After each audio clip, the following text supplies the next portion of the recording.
नमस्कार, यो AB news खबरको संकेत हो। अहिले तपाईँ पालिकाहरूको खबर दिने नेपालको एकमात्र खबर बुलेटिन पालिका खबरमा हुनुहुन्छ। म करिश्मा कार्की। पालिका खबर बुलेटिन आइसिआइडीले एबी न्यूज खबरमा प्रत्येक दिन साँझ 6 देखि 7 बजेसम्म र दिउँसो 3 देखि 4 बजेसम्म पुनः प्रसारण गर्दै आइरहेको छ। देशभरका 77 जिल्लाका रेडियोबाट पनि यो खबर बुलेटिन प्रसारण भइरहेको छ। आजको पालिका खबर प्रारम्भ गरौं मूल खबरबाट। बचत खाता छोरीको सुरक्षा जीवनभरिको कार्यक्रमबाट चाङ्गुबासे मख। अब चाङ्गुका बालिकाले विद्यालय नछाड्ने विश्वास, उच्च शिक्षाका लागि पनि हुनेछ सहज।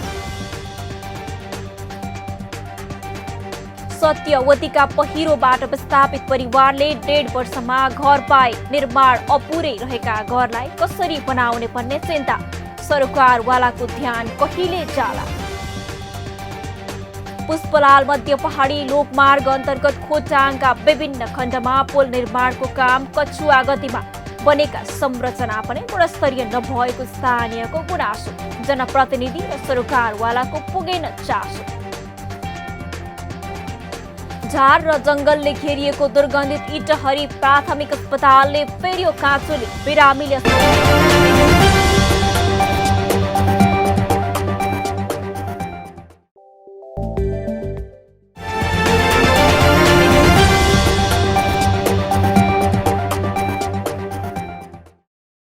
पालिका खबर अब विस्तारमा। शिक्षा सबैको मौलिक हक हो। साना नानीदेखि वृद्ध सबैका लागि शिक्षा अपरिहार्य छ। पढ्न पाउनु सबैको मौलिक हक भए तापनि सबै बालबालिका विद्यालय जान पाएका छैनन्। विद्यालय गएकालाई पनि लामो समयसम्म विद्यालयमा टिकाउन सकिएको छैन। पढ्दा पढ्दै केही बालबालिकाले आफ्नो खुसीले पढाइ छाड्छन् त केहीले परिवारको दबाव र आर्थिक अभावले। यस्ता ड्रप आउट समस्या र बाल विवाहको अन्त्य गर्नका लागि भक्तपुरको चाङ्गु नारायण नगरपालिकाले बचत खाता छोरीको सुरक्षा जीवनभरिको कार्यक्रम ल्याएको छ। भक्तपुरबाट पालिका खबरदाता विपना मुसिखवालको एक रिपोर्ट। भक्तपुरको चाङ्गु नारायण नगरपालिकाले बीचमै पढाइ छाड्ने छात्रालाई विद्यालयमा टिकाइराख्न बचत खाता छोरीको सुरक्षा जीवनभरिको कार्यक्रम ल्याएको छ। यो कार्यक्रममा चाङ्गु नारायण नगरपालिकामा बसोबास गर्ने र नगरका सामुदायिक विद्यालयमा अध्ययनरत सबै छात्राहरू सहभागी हुन पाउनेछन्। सामुदायिक विद्यालयमा कक्षा 1 देखि 12 सम्म पढ्ने सबै छात्राहरूले खाता प्राप्त गर्न सक्नेछन्। एकजना छात्राको नाममा नगरले नेपाल बैंक लिमिटेडमा हालका लागि वार्षिक 4,000 रुपैयाँ जम्मा गरेर खाता खोल्न लागेको हो। कार्यक्रमले ड्रप आउट समस्या समाधान गर्ने, बालविवाह अन्त्य गर्ने, सामुदायिक विद्यालयको शिक्षामा गुणस्तरीयता र विद्यार्थी संख्या बढाउने जस्ता उद्देश्य लिएको छ। चाङ्गु नारायणले सामुदायिक विद्यालयको विद्यार्थी संख्या बढाउँछौँ। विद्यार्थी संख्या बढ्नु भनेको त्यो क्वालिटी पनि त्यसले सुधार गर्न मद्दत गर्छ। विद्यार्थीहरूको बिचमा पढाइ छोड्ने कुरालाई रोक्छ। कि त्यो पैसा फिर्ता लिनलाई उसले 12 कक्षा अनिवार्य पास गर्नुपर्छ। त्यसकारण चाङ्गु नारायण नगरपालिकाका सबै छोरीहरू कम्तीमा 12 पढ्नु भन्ने हाम्रो उद्देश्य हो। त्यो हासिल गर्ने हो। बाल विवाहलाई हामीले निर्मूल गर्ने। त्यो पैसा कानुनले तोकेको बाल विवाहको उमेर क्रस गरेपछि मात्रै झिक्न पाउँछ। बीचमा विवाह गरिन् भने त्यो पैसा झिक्न पाउँदैनन्। चाङ्गु नारायणका सबै छोरीले कक्षा 12 सम्म पढ्ने अपेक्षा नगरको छ। बाल विवाह गरेमा उक्त रकम नपाउने भएकाले बाल विवाहको अन्त्य हुने विश्वास पनि नगरको छ। कक्षा 1 देखि 12 सम्म अध्ययन गर्दा प्रत्येक छोरीको खातामा 1 देखि 1.5 लाख रुपैयाँसम्म बचत हुनेछ। 12 कक्षा पास नगरी छात्राले पढाइ छाडे भने नगरको खातामा त्यो रकम जम्मा हुने नीति अघि सारेको छ चाङ्गु नारायण नगरपालिकाले। कार्यक्रमबाट नगरका छोरी समेत खुसी छन्। नगरपालिकाले दिएको उक्त रकम उनीहरूका लागि मात्र नभई परिवारका लागि समेत सहयोग पुगेको छ। नगरपालिकाले दिएको पैसाले खुसी लागिरहेछ, किनकि भोलिपछि हामी +2 सकेपछि केही व्यवसाय खोल्नको लागि घरको केही गरी आर्थिक स्थिति कमजोर भयो भने पनि त्यही पैसाले भए पनि पढ्न सकिन्छ। प्लस 2 को पढाइसकेपछि छात्राहरूले त्यही पैसाबाट थप शिक्षा हासिल गर्न सक्नेछन्। यसका साथै परिवारमा आर्थिक समस्या भएमा उक्त रकमबाट व्यवसाय समेत सञ्चालन गर्न सक्नेछन्। हाल नगरका 35 वटा सामुदायिक विद्यालयमा 140 जना छोरीहरू अध्ययनरत छन्। नगरले कार्यक्रम लागू गर्नका लागि सबै विद्यालयका छात्रहरूको विवरण समेत भर्न लगाइसकेको छ। प्लस 2 सकाएर चाहिँ पछि फेरि उच्च शिक्षा हासिल गर्नेछु त्यो पैसाले। अरू कुनै त्यो उच्च शिक्षा हासिल गरेपछि केही व्यवसायहरू गर्नेछु। चाँगुनारायण नगरको छोरीलाई शिक्षित बनाउने पवित्र अभियानले सार्थकता पाउन सरकारवाला सबैको उत्तिकै ध्यान यसतर्फ पुग्नु आवश्यक छ। बाढी, पहिरो, हुरी हुन्डरी कति बेला आउँछन्, कहाँ आउँछन् र कसलाई विपत्तिमा पार्छन् पत्तो हुँदैन।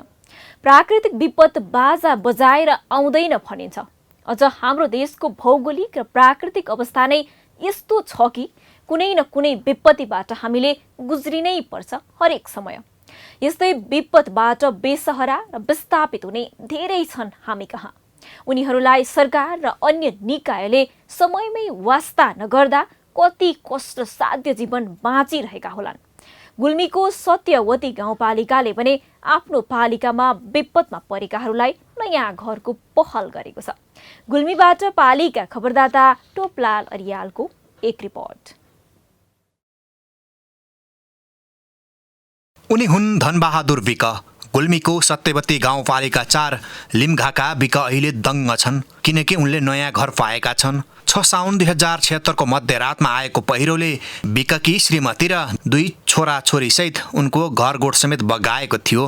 कामको सिलसिलामा भारत गएको 1 महिना पनि पुगेको थिएन जब उनले घरगोठ पहिरोले बगेको पत्तो पाए। एक साता नबित्दै गाउँ फर्केका उनले भर्खर नयाँ घर पाएका छन्। पक्की शौचालय सहितको चिटिक्कको घर पाएका छन् उनले। यसबाट उनी सहित आफन्त र छिमेकी पनि खुसी छन्, तर परिवार र सन्तानको अभावले उनलाई पिरोलिरहेको छ। ठिकै नि लाग्छ। अब साथमा परिवार नै साथमा हुन्थ्यो भने त अझै राम्रो हुन्थ्यो। परिवारै भएन साथमा। सोही स्थानकी माया विकले पनि नयाँ घर पाएकी छिन्। उनले घर मात्र पाएकी हुन्, घर निर्माण पनि पूरा भइसकेको छैन। नयाँ घर पाए पनि निर्माण पूरा नभएकाले अरूको जस्तै चिट्टिक्क घर कसरी बनाउने भन्ने पिरोलले मायालाई सताउन थालेको छ। उनले पहिरोको उच्च जोखिममा परेका परिवार अन्तर्गत 3.5 लाख रुपैयाँ प्रदेश सरकारबाट पाएकी हुन्, जुन रकमबाट निर्माण कम्पनीले घर छाएर र शौचालयमा साइफन मात्र राखेर छाडिदिएको छ।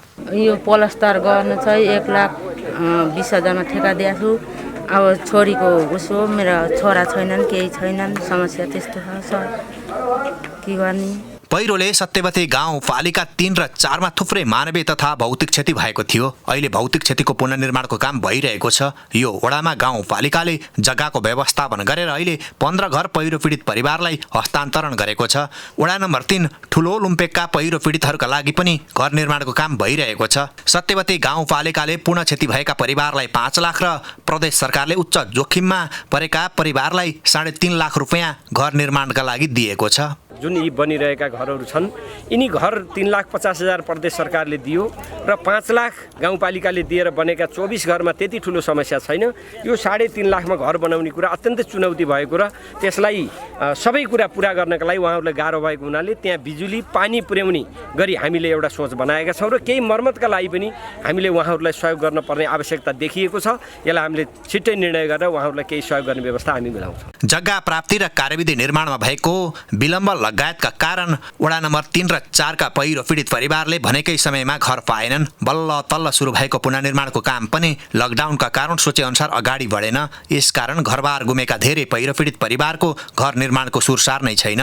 स्थानीय तथा प्रदेश सरकारले पुनर्निर्माणको अनुगमन समयमा नै गर्न नसकेका कारण गुणस्तरीय काम नभएको विस्थापित परिवारको गुनासो छ। सरकारवाला निकायले यसबारे बेलैमा चनाखो बन्नुपर्ने देखिएको छ। राष्ट्रिय गौरवकादेखि सामान्य स्तरका आयोजना र योजना समेत पूरा गर्न वर्षौं कुर्नुपर्ने अवस्था छ नेपालमा। बन्दै गरेका कतिपय सडक र पुल गुणस्तरीय पनि छैनन्। यो नियति मध्य पहाडी लोकमार्गमा पर्ने खोटाङवासीले पनि भोगेका छन्। खोटाङबाट पालिका खबरदाता दमन राईको एक रिपोर्ट।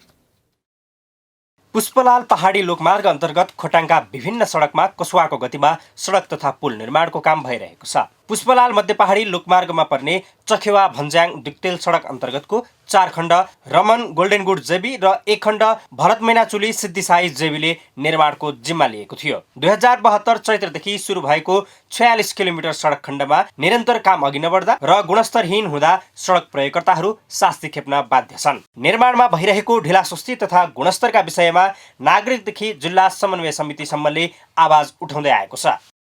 काम सुस्त गतिमा अगाडि बढिरहेको छ र यसको गुणस्तर पनि गुणस्तर मापदण्ड अनुसारको चाहिँ नै मेटेरियल प्रयोग गरेको छैन र त्यहाँ काम भएको छैन भन्ने जनगुनासो हामीले सुनिरहेका छौँ। त्यसो भएको हुनाले यसलाई व्यवस्थित हिसाबले अगाडि लान चाहिँ हामीले पहल गर्न जरुरी छ। रमन गोल्डेनगुडको जिम्मामा रहेको पहिलो खण्ड सेखुवा पेलुङ 10 किलोमिटर सडक 55%, दोस्रो पेलुङ दारुला 8 किलोमिटर सडक 65%, तेस्रो दारुला कालीखोला 9 किलोमिटर सडक खण्डको अहिलेसम्म 80% मात्र काम सम्पन्न भएको छ। चौथो कालीखोला दिक्तेल 9 किलोमिटर सडक खण्डमा भने सडक पिच गर्ने काम सकिसकेको छ। दिक्तेलबाट चाहिँ दोस्रो प्याकेज चाहिँ लगभग 90% काम सकिएको छ। तेस्रो प्याकेजको लगभग 60-70% काम सकिएको छ। चौथो प्याकेज पनि लगभग 70-80%। अब यो लगभग सबै कालो पत्रेको तयारीमा छ। हामीले लगभग अब यो वैशाख अन्तिमसम्ममा टोटली कालो पत्रे सम्पन्न भइसक्छ। भरत मैनाचुली सिद्धिसाई जेबीले ठेक्का लिएको चखेवा भन्ज्याङ सेखुवा 10 किलोमिटर सडक खण्डमा काम नै भएको छैन। गरिएको काम पनि गुणस्तरहीन छ। कस्तो काम भयो, के भइरहेछ, ठेकेदारले कस्तो काम गरिरहेछ, त्यो सम्बन्धी प्राविधिकले कतिको ध्यान दिएको छ भनेर म आफै हेर्न गएको थिएँ। हेर्न जाँदाखेरि काम गुणस्तरीय नभएको पाइयो। अनि ठाउँमा लगाएको वाल पनि सिमेन्ट बेगरको चाहिँ अलिकति सिमेन्ट हालेर बनाएको पाइयो। सडक, विद्युत, खानेपानी, स्वास्थ्य चौकी, विद्यालय जस्ता आधारभूत पूर्वाधार निर्माणका काममा ढिलासुस्ती र लापरवाही हामी कहाँ बारम्बार भइरहने गरेको छ। यस्तो लापरवाहीका कारण स्थानीय भने सधैँ शास्ति खेप्न बाध्य छन्। आम जनताको प्रश्न छ, सरकार तिम्रो समृद्धि कुन जुनीमा आउँछ? पालिका बुलेटिनमा अब पालो ओपन ब्यालेटको। आजको ओपन ब्यालेटमा हामीले तपाईको स्थानीय तहले कोरोना कहरबीच बालबालिकाको शिक्षाका लागि के गरिरहेको छ भनेर दार्चुला र सुनसरीवासीलाई सोधेका छौँ। हेरौँ के भन्छन् उनीहरू।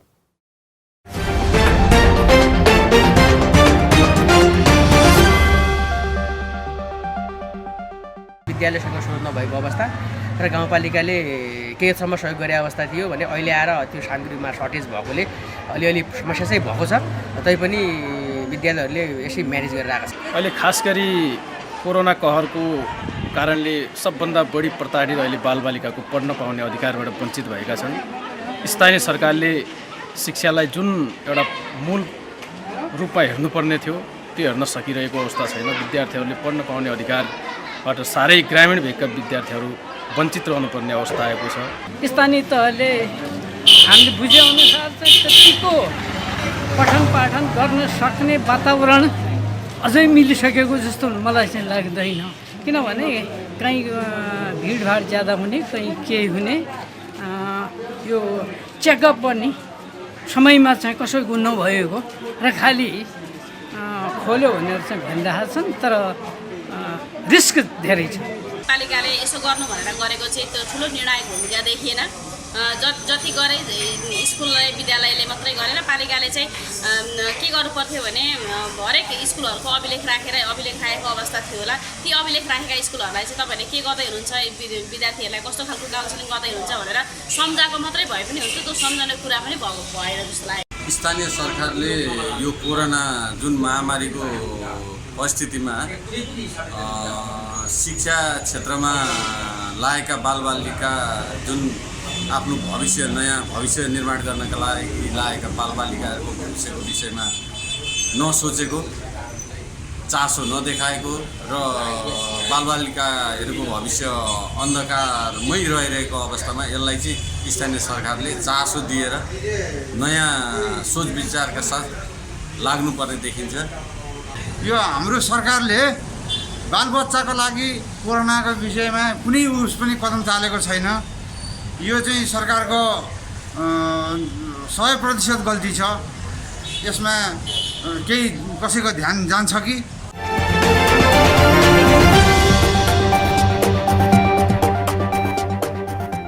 पालिका खबरको सिलसिला अझै जारी छ, त्यसअघि विश्राम अघि मूल खबर। बचत खाता छोरीको सुरक्षा जीवनभरिको कार्यक्रमबाट चाङ्गुबासे मख। अब चाङ्गुका बालिकाले विद्यालय नछाड्ने विश्वास, उच्च शिक्षाका लागि पनि हुनेछ सहज। सत्यवतीका पहिरोबाट विस्थापित परिवारले 1.5 वर्षमा घर पाए। निर्माण अपुरै रहेका घरलाई कसरी बनाउने भन्ने चिन्ता, सरकारवालाको ध्यान कहिले जाला?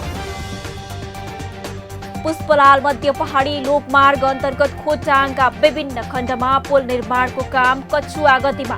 बनेका संरचना पनि गुणस्तरीय नभएको स्थानीयको गुनासो, जनप्रतिनिधि र सरकारवालाको पुगेन चासो। झार र जंगलले घेरिएको दुर्गन्धित इटहरी प्राथमिक अस्पतालले फेरियो काँचोले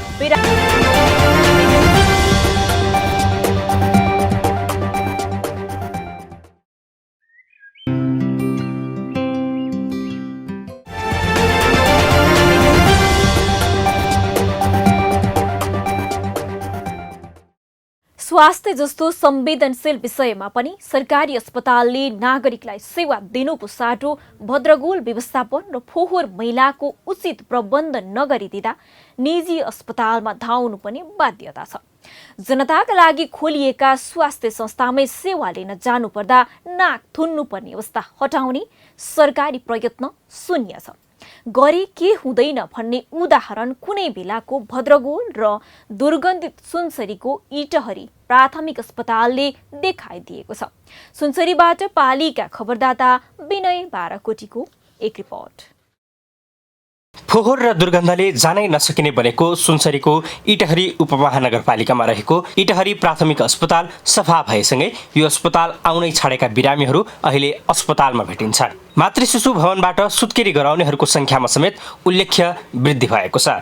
इटहरी उपमहानगर अन्तर्गत रहेको प्राथमिक अस्पताल इटहरीमा emergency video x ray, digital x ray सेवा उपलब्ध हुन थालेपछि बिरामीले सहज महसुस गर्न थालेका छन्। संघीय र प्रदेश सरकारले प्राथमिक स्वास्थ्य केन्द्रबाट अस्पतालमा स्तरोन्नति गर्न सहयोग गरेपछि भौतिक संरचनामा समेत सुधार आएको छ। अब यो चाहिँ सबै सौरी छु, यो अब चाहिँ ताल सबै बिस्याएको छ। उता अब चाहिँ घर उता थिएन, यहीँ माथि चेप थियो, उता पल्लो घरहरू चाहिँ अब चाहिँ थिएन, बनाएकै थिएन।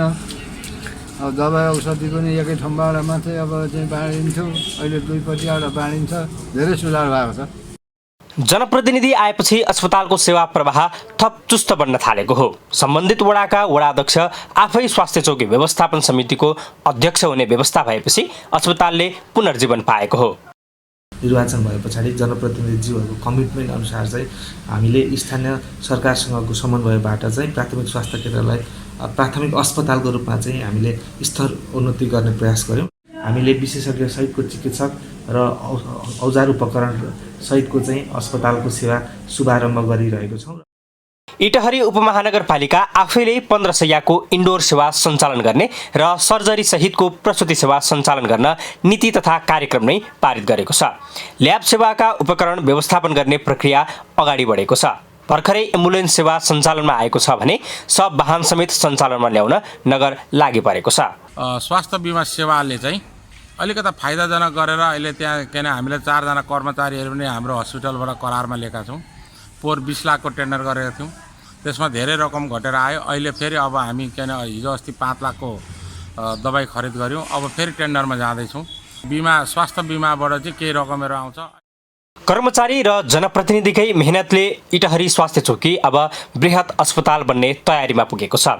अहिले अस्पतालले नयाँ स्वरूप पाएको छ। बढ्दो जनघनत्वलाई ध्यानमा राखी समयअनुसार सेवा विस्तार गर्दै लैजान सके इटहरी अस्पताल नमुना स्वास्थ्य केन्द्रको रूपमा परिचित हुने आश गर्न सकिन्छ। नेपाललाई कृषि प्रधान देश भनिए पनि किसानले समयमा मल, बेउ, पुँजी र उत्पादित सामग्री थन्क्याउने शीत भण्डारको सुविधा पाउन सकेका छैनन्। शीत भण्डारकै अभावमा किसानले उत्पादन गरेका कृषि उपजको लागत उठ्नु त कता हो कता, कौडीका भावमा बेच्नु पनि अथवा फ्याँक्नुपर्ने अवस्था छ। वर्षौँभरि पसिना बगाएर उत्पादन गरिएका कृषि उपज शीत भण्डार नहुँदा किसानले सस्तोमा बिक्री गर्नुपर्ने र बिचौलिया मालामाल भएपछि दोलखाको सैलुङ गाउँपालिकाले शीत भण्डार निर्माण गर्दैछ। दोलखाबाट पालिका खबरदाता देवशंकर चौलागाईको एक रिपोर्ट। कृषि उत्पादन आश्रित दोलखाको सैलुङ गाउँपालिकाले निर्माण गरिरहेको शीत भण्डारबाट स्थानीय कृषि उपज बिक्रीमा सहज हुने भएको छ। शीत भण्डार निर्माणका लागि सङ्घीय सरकारको कृषि मन्त्रालयले 3 करोड 45 लाख र सैलुङ गाउँपालिकाको 2 करोड 50 लाख गरी 5 करोड 95 लाख रुपैयाँ विनियोजन गरेर काम अघि बढाइएको छ। 350 मेट्रिक टन भण्डारण क्षमताको शीत भण्डार बनेपछि गाउँपालिकामा उत्पादन हुने आलु, सुन्तला, किवी र तरकारी भण्डारण गर्न सकिनेछ। किसानले मौसमी तथा बेमौसमी सिजनमा पनि आफ्ना उत्पादन बिक्री गरेर आम्दानी लिन सक्नेछन्। यसमा सङ्घीय सरकारको पौने 4 करोड लगानी छ भने सैलुङ गाउँपालिकाको 2.5 करोड लगानी छ। यसबाट कृषि क्षेत्रमा आश्रित सैलुङ गाउँपालिकाका जनताहरू अधिकभन्दा अधिक लाभान्वित हुनेछन्।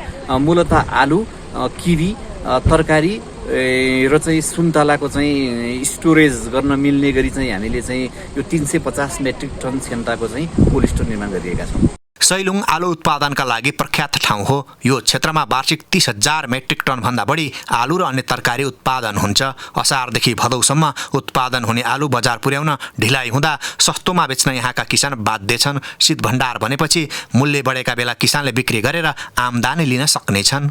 अब यो हामीले जति पनि उत्पादन गरेको आलु चाहिँ हामीले धेरै यो बिउ उत्पादनको लागि पनि समस्या परेको र अहिले हाललाई यो सिजन उत्पादन गरेको कारणले चाहिँ हामी उपभोक्ताहरू चाहिँ केही मात्रामा धेरै खुसी छौँ र यसमा के अरे हामीलाई अतिभन्दा अति खुसी लागेको छ। लामो समयदेखि शीत भण्डार निर्माणको माग गरिरहेका यहाँका किसानको इच्छा अब पूरा हुने भएको छ। शीत भण्डार अभावमा कृषि उत्पादनको मूल्य पाउन नसकिरहेका बेला गाउँपालिकाले किसानको हितका लागि गरिएको यो कामप्रति स्थानीय कृषक खुसी छन्। शीत भण्डार बनेपछि उत्पादनको बजारीकरणमा पनि गाउँपालिकाले सहयोग गरे सैलुङवासीका लागि सहज हुने थियो। सैलुङ गाउँपालिकाले निर्माण गरिरहेको शीत भण्डारबाट स्थानीय कृषि उपजको खेर फाल्नुपर्ने अवस्था अन्त्य हुने विश्वास यहाँका कृषकमा छ। अन्य स्थानमा पनि यस्ता संरचना निर्माण गर्न सके स्थानीय उत्पादन खेर जाने थिएन। पालिका बुलेटिनमा अब पालो पालिका टकको।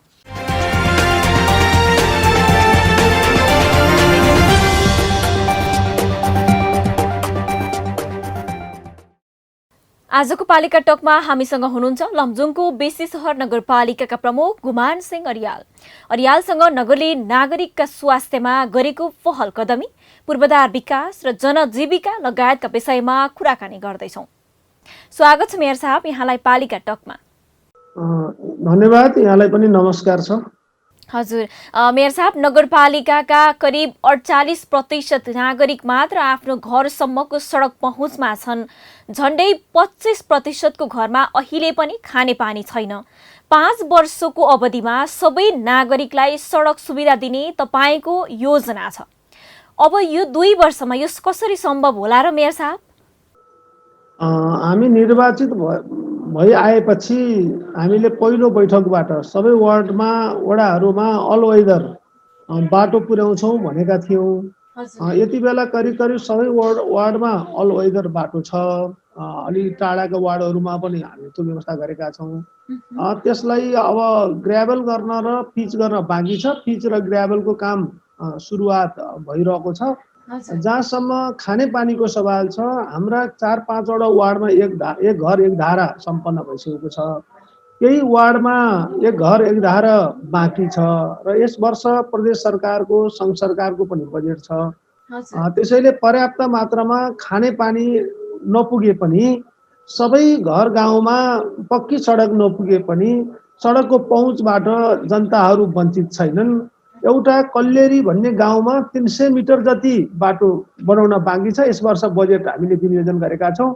हजुर मेयर साहब, अर्को यस्तै प्रसङ्ग, नगरका 10% जनता मात्र हातमा सिप भएको या सिप विकासको तालिम लिएको तपाईँकै नगरको तथ्याङ्कले भन्छ। 3 वर्षमा नागरिकको सिप विकासमा नगरले किन पहल कदमी लिन सकेन मेयर साहब? हामीले यतिसम्म गर्यौँ कि सिलाइ कटाइको तालिम पनि दिने, मिसिन पनि दिने। त्यो काम गर्दा पनि मेसिन केही मान्छेले त मेसिनै बेचेर पैसा लिएको थाहा भयो। हामी कारबाहीको चरणमा त गएका छैनौँ, तर पनि हामीले यो सिप विकासको गर्नुपर्ने हुन्छ, यसको आवश्यकता छ, यसबाट मात्रै आत्मनिर्भर हुन सक्छ र आयमा वृद्धि हुन्छ भन्ने हाम्रो ठहर हो। त्यसैले हामीले गत वर्ष 50 लाख रुपियाँ छुट्याएर चाहन्छौँ 100 जनालाई यो सिप विकास सम्बन्धी तालिम दिने भन्ने थियो, तर चाहिँ त्यति माग रहेन। 70-75 जनालाई चाहिँ हामीले चाहिँ यो खास गरी सब ओभरसियरको भयो होइन, यो मेसनका कामहरू भयो, इलेक्ट्रिसियनका कामहरू भयो, यसमा गरेका थियौँ। तर कोभिडले गर्दा डिस्टर्ब गर्यो। अल्पकालीन तालिम 3 महिने तालिमहरू चाहिँ पुरा भयो, जुन चाहिँ अझै दीर्घकालीन तालिमहरू थिए त्यो पुरा भएको छैन। अहिले हामीले निरन्तरता दिएका छौँ, बजेट छुट्याएका छौँ, त्यो काम केही दिनमै सुरुवात हुँदैछ। मेयर साहब, अलिकति फरक प्रसङ्गमा कुरा गरौँ। नगरको पर्यटन विकासका लागि भ्यू टावर बनाउने, किसानलाई आधुनिक हाते ट्र्याक्टर बाँड्ने लगायतका काम भइरहेका छन्। नगरपालिकाले दिएको अनुदानबाट कृषिमा आत्मनिर्भर जनताको जीवनस्तर उकासिन थालेको हो त? कृषिमा तपाईँहरूको भावी योजना चाहिँ के छ? होइन, धेरै उकासिएको छ। गत वर्ष मात्रै हामीले 111वटा हाते ट्र्याक्टर बाँड्यौँ। त्यसैले अहिले हामीले जति ट्र्याक्टर बाँड्यौँ त्यो खेतहरू पनि छिटो रोपियो, बाँझो खेतहरू पनि रोपिएको अवस्था छ होइन। कृषिमा नाफा प्रमाणित गर्ने, नाफा हुन्छ भन्ने को विश्वास जनतालाई दिलाउने र कृषिको चाहिँ विकास गरी प्रवर्धन गर्ने भन्ने हाम्रो सोच चाहिँ हो। हामी त्यसतर्फ जुटिरहेका छौँ, लागिरहेका छौँ। धान रोप्ने मेसिनहरू भयो, यो चाहिँ पावर टेलरहरू भयो, यो चाहिँ बेसार चाहिँ पिन्ने मेसिनहरू भयो होइन, यसतर्फ हामी लागेका छौँ। र त्यो नभइकन बाख्राका खोर, भैँसीका भकराहरू निर्माण गर्ने होइन, यसतर्फ हामीले गत वर्ष पनि गरिरहेका छौँ, योभन्दा पहिला वर्षतिर गरेका छौँ। यस वर्ष नै हाम्रो कार्यक्रम छ र आजै बैठक छ। आजै बैठकबाट हामी धेरै कुराहरू गर्छौँ। हजुर, मेयर साहब, अलिकति नगरको शिक्षा र स्वास्थ्यको कुरा गरौँ। अस्पताल, प्राविधिक शिक्षा लगायतमा नगरको भिजन के हो, छोटोमा बताइदिनुहोस् न। अब हामीसँग स्वास्थ्य चौकीहरू छन्, बेसी छ नगरपालिका अन्तर्गत होइन, तर बेसी सहरमा एउटा जिल्ला अस्पताल छ। त्यो जिल्ला अस्पताल पनि एचडिसिएस भन्ने एउटा संस्था छ होइन, त्यो संस्थालाई व्यवस्थापन दिएको अवस्था छ। यो चाहिँ 60 बेडको छ। यसैलाई प्रमोट गर्ने हो। यहाँ अरू चाहिँ खास गरी यो चाहिँ यो स्टाफ नर्सहरू पढाउने अथवा अरू व्यावसायिक के अरे यो चाहिँ प्राविधिक शिक्षा पढाउने भनेर चाहिँ पहिलादेखि छलफल र बहस भएको हो, स्टेप पनि चलेको हो। त्यो अहिले चाहिँ टुङ्गोमा पुगेको अवस्था छैन। यही अस्पताललाई व्यवस्थित गर्ने भनेर लागेको छौँ। अहिले चाहिँ भेन्टिलेटर र चाहिँ आइसियुको व्यवस्था गर्ने भनेर प्रदेश सरकारले 2 करोड पैसा पनि दिएको छ। त्यसको व्यवस्था भइरहेको छ, त्यो पूर्णता त्यसले पाइरहेको अवस्था छैन। हजुर, शिक्षाका क्षेत्रमा चाहिँ के भएका छन् र के गर्नु भएको छ, अलिकति भनिदिनुहोस् न। शिक्षा क्षेत्र हाम्रो 53वटा सामुदायिक विद्यालयहरू छन्, त्यसमा 13वटा चाहिँ मावि छन्, अरू 3टा चाहिँ निमावि छन्। त्यहाँ अरू हामीले पाठ्यक्रमहरू नगरपालिकाले बनाउने स्थानीय पाठ्यक्रमहरू हामीले बनाएको अवस्था छ। त्यहाँ चाहिँ डिजिटल हाजिरीको व्यवस्था हामीले गऱ्यौँ होइन। त्यहाँ चाहिँ सोलर पावरको व्यवस्था पनि हामीले धेरै विद्यालयमा हामीले गऱ्यौँ। यसरी चाहिँ हामीले शिक्षकहरूलाई चाहिँ अलिक व्यवस्थित ढङ्गले लानुपर्छ, पढाउनु पर्छ भनेर उहाँहरूलाई चाहिँ त्यो व्यवस्था गर्ने भनेर त्यतातर्फ लागिरहेका छौँ। अरू सपोर्ट पनि गरेका छौँ। अरू भौतिक निर्माणका कामहरू पनि भएका छन्। गुणस्तर वृद्धिका निम्ति पनि बेला बेलामा बैठक, छलफल र बहस हुने गरेका छन्। हजुर, अहिले विद्यालय सञ्चालन भइसकेका छन् कि हुनेवाला छन्, के छ? हामीले पुरै सञ्चालन गरौँ। हजुर, हस् त मेयर साहब, यो महत्त्वपूर्ण समय दिनुभयो, यहाँलाई धेरै धेरै धन्यवाद। हस् ल, धन्यवाद।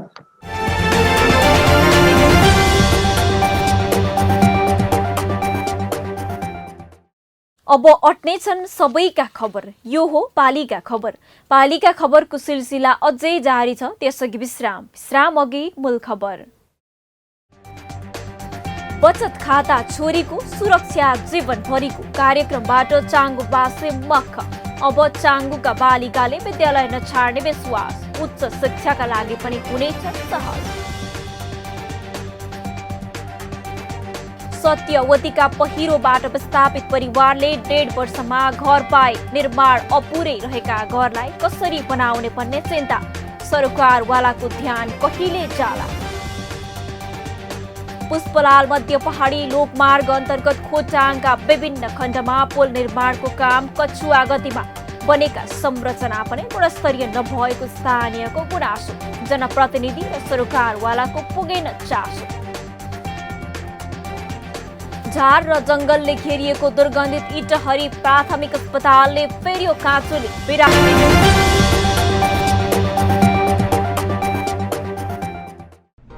जन जनको आशा, भरोसा र विश्वास हो पालिका। जनताद्वारा जनताले जनताकै लागि शासन गर्ने संयन्त्र हो पालिका। उसो भए जनताले के पाइरहेका छन्? के थिए त अपेक्षा? नेतृत्व, नीति र व्यवहार सही छ? बजेट, कार्यक्रम र अभियान पर्याप्त छन्? गरेन, भएन, हुँदैन मात्र भन्ने कि अब यसो गरौँ र यसरी गरौँ पनि भन्ने? पहरेदारी र खबरदारीसँगै अब दिशानिर्देश गर्नु छ। हाम्रो स्थानीय सरकारलाई सचेत गराउने हाम्रै समाचारले हो। अब अट्ने छ सबैको खबर। यो हो पालिका खबर।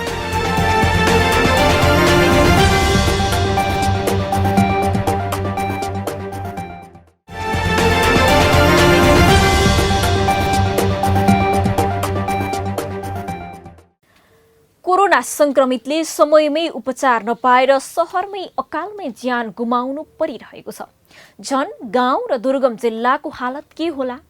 दार्चुला आफैमा दुर्गम र विकट छ, त्यसमाथि अहिले कोरोनाको प्रभाव छ। यस्तो बेलामा जिल्ला अस्पताल दार्चुलामा सुदूरपश्चिम प्रदेश सरकारले भेन्टिलेटर सहितको आइसियु कक्ष स्थापना गरेको छ। दार्चुलाबाट पालिका खबरदाता नरेन्द्र कार्कीको एक रिपोर्ट।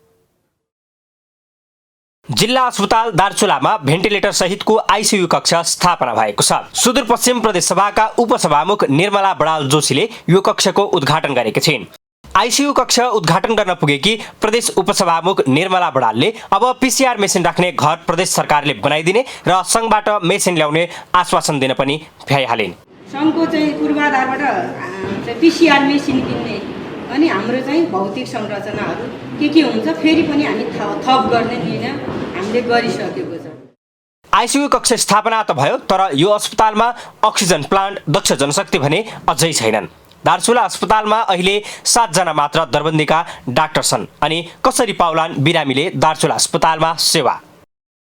प्लान्ट यहाँ स्थापित भयो भने त्यो प्लान्टले जिल्लाभरिका अहिले फेरि एउटा राम्रो पक्ष के पनि भएको छ भने जिल्लाभरिकै स्थानीय तहहरूमा 10 सय 15 सयका हस्पिटलहरू पनि शिलान्यास अस्ति नै एकमुष्टै भएका छन्।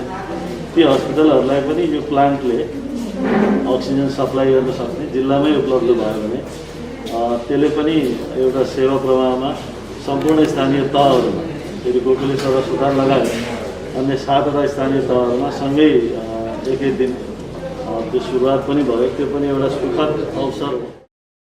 विकट जिल्लामा भेन्टिलेटर सहितको आइसियु कक्ष स्थापना गर्नु खुसीको कुरा भए पनि 2042 सालमा स्थापना भएको जिल्ला अस्पतालमा स्थापना कालदेखि नै 9औं र 10औं तहको मेडिकल सुपरिन्टेन्डेन्ट दरबन्दी रिक्त छ। कोरोनाको महामारीमा काम गरिरहेका स्वास्थ्यकर्मीका लागि झण्डै 45 लाख रुपैयाँ मङ्सिरसम्मको तलब खुवाउन बाँकी नै छ। यस्तो अवस्थामा यहाँका स्वास्थ्यकर्मीले कसरी खुसी र सक्रियताका साथ बिरामीलाई सेवा देलान्? पालिका खबर बुलेटिनमा अब पालो पालिकामा आजको। आज दिनभर कुन पालिकामा के भयो? सहकर्मी सन्तोष पोखरेलको साथमा पालिकामा आज।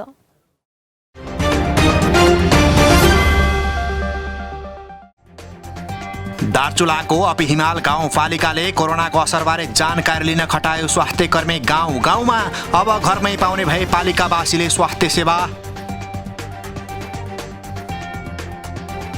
कोरोना संक्रमणको जोखिमका कारण गत चैतदेखि बन्द रहेका पर्वतका 7वटै स्थानीय तहका विद्यालयमा पठन पाठन सुरु। विद्यार्थीको स्वास्थ्य सुरक्षा पहिलो प्राथमिकता। इलाम नगरपालिकाको चोक बजारमा चिया श्रमिकको सम्मानमा प्रतिमा निर्माण। नगर प्रमुख महेश बस्नेतले गरे प्रतिमाको अनावरण। मोरङमा 21 वर्षीय युवतीलाई जबरजस्ती करणे गरेको घटनामा मिलापत्र गराएको आरोपमा 6 जना पक्राउ। प्रहरीद्वारा अनुसन्धान सुरु। काठमाडौँ महानगरपालिकामा 2000 आधुनिक बत्ती जडान गरिँदै भौतिक पूर्वाधार तथा यातायात मन्त्री बसन्त कुमार नेवाङ र महानगरपालिकाका प्रमुख विद्यासुन्दर साक्यबीच सहमति पत्रमा हस्ताक्षर। चितवनको इच्छा कामना गाउँपालिका 6 जलबिरेमा बोलेरो जीप दुर्घटना हुँदा 2 जनाको मृत्यु। दुर्घटनामा 15 जना भन्दा बढी घाइते। सर्लाहीको ईश्वरपुर नगरपालिकाको सागरनाथ वन क्षेत्रबाट सालको गोलियासहित 2 जना पक्राउ परेकाहरूलाई वन कार्यालयले कारबाही प्रक्रिया अगाडि बढायो। व्यावसायिक रूपमा कस्तुरी मृग पाल्न जाजरकोटको बारेकोट गाउँपालिकाको सक्ला रानी चौरमा कस्तुरी प्रजनन केन्द्र स्थापना गरिने भवन निर्माणको काम सुरु। कालीकोटको पलाता गाउँपालिका 9 मा 15 शय्याको अस्पताल सञ्चालन। कर्णाली प्रदेशका मुख्यमन्त्री महेन्द्र बहादुर शाहीले गरे उद्घाटन। आगामी शैक्षिक सत्रदेखि स्थानीय पाठ्यक्रम लागू गर्दै महोत्तरीको बर्दिवास नगरपालिका कक्षा 1 देखि 8 सम्मका विद्यार्थीलाई स्थानीय पाठ्यक्रम। खोटाङको बरापोखरी गाउँपालिकाले बरापोखरीको जग्गा अतिक्रमण गरेर निर्माण गरिएका घर टहरा हटाउन दियो समय, स्थानीयले अटेर गरे बल प्रयोग गरेर हटाइने। खोटाङको हलेसी तुवाचुङ नगरपालिका 5 दुर्छिममा सामुदायिक मेलमिलाप केन्द्र स्थापना। स्थानीय विवादलाई अब मेलमिलापको माध्यमबाट मिलाइने। ताप्लेजुङको श्रीजङ्गा गाउँपालिकाले सुरु गर्यो द्वार 1 सेवा अनेक अभियान। पालिका र वडाका भवनहरू बनाइने।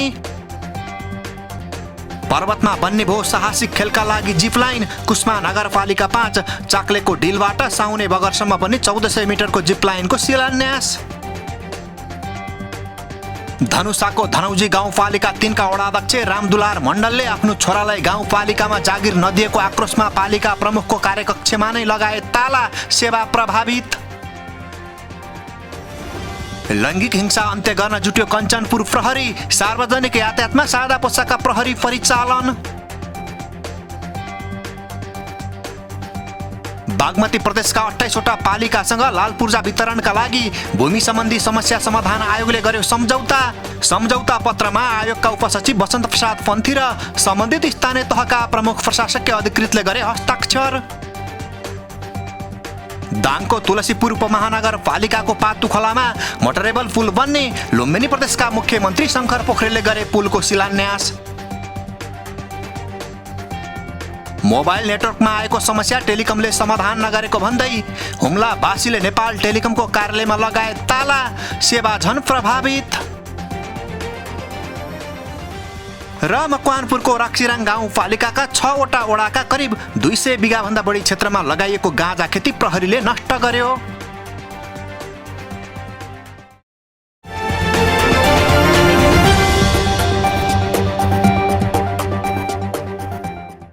न गाउँ न सहर छुट्दैनन् कुनै खबर। यो हो पालिका खबर। पालिका खबरको सिलसिला अझै जारी छ, त्यसअघि विश्राम अघि मूल खबर। बचत खाता छोरीको सुरक्षा जीवनभरिको कार्यक्रमबाट चाङ्गुबासे मख। अब चाङ्गुका बालिकाले विद्यालय नछाड्ने विश्वास। उच्च शिक्षाका लागि पनि हुनेछ सहज। सत्यवतीका पहिरोबाट विस्थापित परिवारले 1.5 वर्षमा घर पाए। निर्माण अपुरै रहेका घरलाई कसरी बनाउने भन्ने चिन्ता। सरकारवालाको ध्यान कहिले जाला। पुष्पलाल मध्य पहाडी लोकमार्ग अन्तर्गत खोटाङका विभिन्न खण्डमा पुल निर्माणको काम कछुवा गतिमा। बनेका संरचना पनि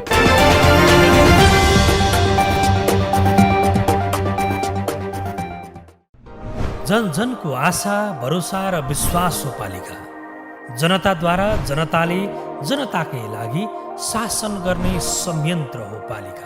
उसो भए जनताले के पाइरहेका छन्, के थिए त अपेक्षा? नेतृत्व, नीति र व्यवहार सही छ? बजेट, कार्यक्रम र अभियान पर्याप्त छन्? गरेन, भएन, हुँदैन मात्र भन्ने कि अब यसो गरौँ र यसरी गरौँ पनि भन्ने? पहरेदारी र खबरदारीसँगै अब दिशानिर्देश गर्नु छ। हाम्रो स्थानीय सरकारलाई सचेत गराउने हाम्रै समाचारले हो। अब अट्नेछ सबैको खबर। यो हो पालिका खबर।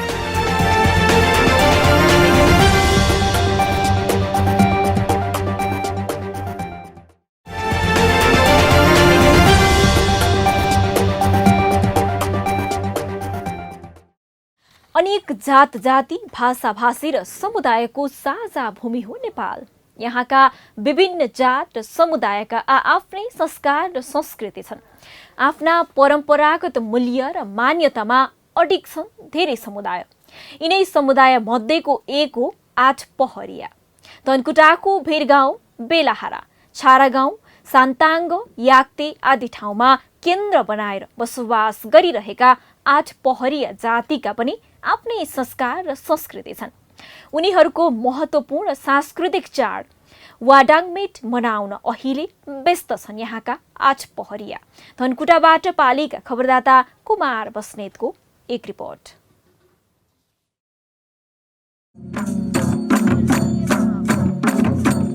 नेपालको पूर्वी पहाडी जिल्ला धनकुटा नगरपालिकामा बसोबास गर्दै आएका 8 पहरियाहरू यति बेला आफ्नो प्रमुख चाड वाडाङमेट धुमधामसँग मनाइरहेका छन्। मङ्सिरे चाडको रूपमा लिइने यो वाडाङमेटलाई वाडाङमी पनि भनिन्छ। यो चाड कार्तिक शुक्ल पूर्णिमादेखि 15 दिनसम्म मनाइन्छ। 8 पहरिया राईहरूको वर्षभरिमा परेको मृत्यु शोकलाई सामूहिक रूपमा उकास्ने यो एकमात्र पर्व हो। यो जाति पितृश्राद्ध गर्न सुनसरी जिल्लाको बराहा क्षेत्रधामसम्म जाने गर्छ। कपाल काटेर नुहाएर चुखिने र मृत्यु भएको घरका सदस्यहरू हिँडेर नै त्यहाँसम्म पुगेर फर्किने गर्छन्। वर्षभरि मृत्यु भएका आफन्तजनको चिर शान्तिको कामना गर्ने तथा मार्गलाई साक्षी राखी परिवार भावी पुस्ताको उन्नति र समृद्धिको कामना गर्दै शुभकामना आदान प्रदान गरिन्छ।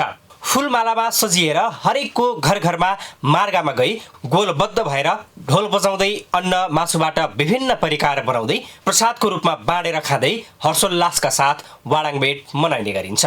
जसको घरमा चाहिँ मृतक भएको छ उनीहरूको चाहिँ जो पुण्यसिद्धि वार्षिक पुण्यसिद्धिको लागि चाहिँ भोलि चाहिँ यहाँ चाहिँ जो घरको त्यो मृतक भएको घरमा गएर चाहिँ हाम्रो पुजारीहरूद्वारा त्यहाँ चाहिँ मुन्नुम गरिन्छ, भगत गाइन्छ र उनीहरूलाई चाहिँ जो त्यो बाबु आमा मर्नेहरूले सेतो लुगा लगाएको छन् भने त्यो सेतो लुगा पनि खोलेर रङ्गी चङ्गी लुगा लाउने एउटा चाहिँ विधि विधान पूर्णता गरिदिन्छ भोलिदेखि र यो चाडलाई चाहिँ हामी 15 दिन मान्छौँ।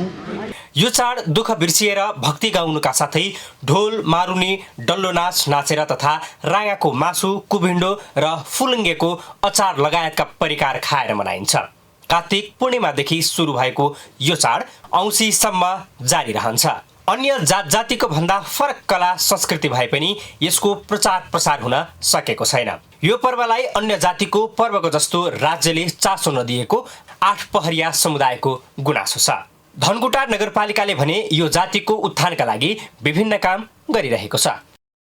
युवा पुस्तालाई उत्प्रेरित गर्नका लागि पहिल्यैदेखि नाच्दै आएको चाहिँ सांस्कृतिक नाचहरू त्यो तालिम दिने कार्यक्रमहरू सञ्चालन भएको छ र हाम्रो चाहिँ समुदायले मात्रै लाउने एउटा खालको चाहिँ वेशभूषा छ, महिलाहरूले लाउने खालको वेशभूषा छ, त्यसको चाहिँ तालिमहरू दिएर चाहिँ सञ्चालन गरेर यही निर्माण पहिला चाहिँ अरूबाट ल्याउनु पर्ने स्थिति थियो तर त्यस चाहिँ वेशभूषा यही निर्माण गर्ने यही उत्पादन गरेर जस्तै तपाईँको चाहिँ सामाजिक कार्यक्रमहरूमा पनि त्यस्तो लाउने कामहरू भइरहेको छ र युवा पुस्ता चाहिँ त्यसमा धेरैभन्दा धेरै चासो लिएर लागिरहेको अवस्था छ। धनकुटा नगरपालिकामा मात्र बसोबास रहेको यो जातिको जनसङ्ख्या करिब 20,000 को हाराहारीमा छ। यो जातिले आफूलाई आदिवासी जनजातिमा सूचीकृत गरिनुपर्ने माग राख्दै आए पनि सुनवाई नभएको गुनासो उनीहरूको छ। अल्पसंख्यक जनजातिका रूपमा रहेको 8 पहरियाको भाषिक सांस्कृतिक पारम्परिक चाडपर्वको संरक्षणमा राज्यले चासो दिनु अपरिहार्य हो।